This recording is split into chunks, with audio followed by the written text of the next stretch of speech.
friend Kihembo by reading his question for you. My name is Kihembo Wilbert and I am from Uganda. I serve as the youth representative for the Commonwealth Disabled People's Forum. I would like to address the issue of data collection in African countries, particularly in rural areas. It has been observed that some governments, including my country Uganda, tend to provide inaccurate data regarding persons with disabilities. This creates a situation where many individuals with disabilities in rural parts of Africa are excluded. As a member of the Commonwealth and a government committed to promoting accurate data collection, I'm interested in knowing what steps the Australian government has taken, specifically within its Disability Data Asset Program, to ensure the acquisition of reliable data from Africa, particularly in rural areas. Thank you. Thank you for your question. That's a good one. Always good to throw off with a very good question around data. So I guess in Australia, around the National Disability Data Asset, we've got a lot of different ways that we will collect data from people. So we've got the Australian Bureau of Statistics, which helps and collects a lot of data about all Australians, including in regional and remote communities of Australia. And they do a range of different, data exercises every year to make sure that Australia does have a really rich data set.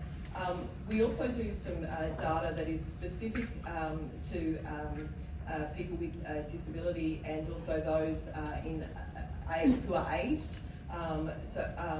And that also goes very broad in its reach when we run what we call the SDAC, sorry, to use an acronym, but it's a survey of disability and age.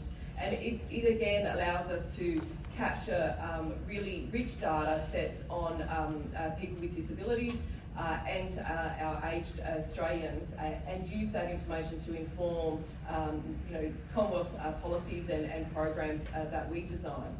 I guess what we found, and especially during the COVID-19 pandemic, was a lot of our data sits with our states and territories.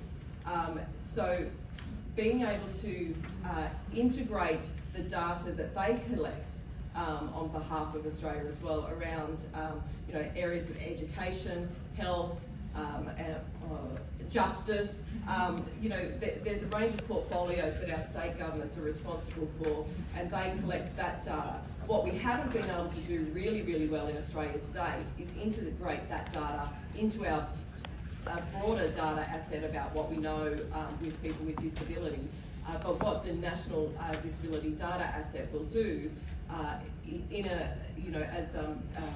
Ben mentioned, in an ethical way that is informed by and governed by people with disability as well, is it will help us bring all of those data pieces of information together to really provide a real rich data set and allow us to continue to build and grow our policies and programs to support that. So hopefully that will be something that's really quite world leading and that other countries might be able to consider and adopt over time. Question.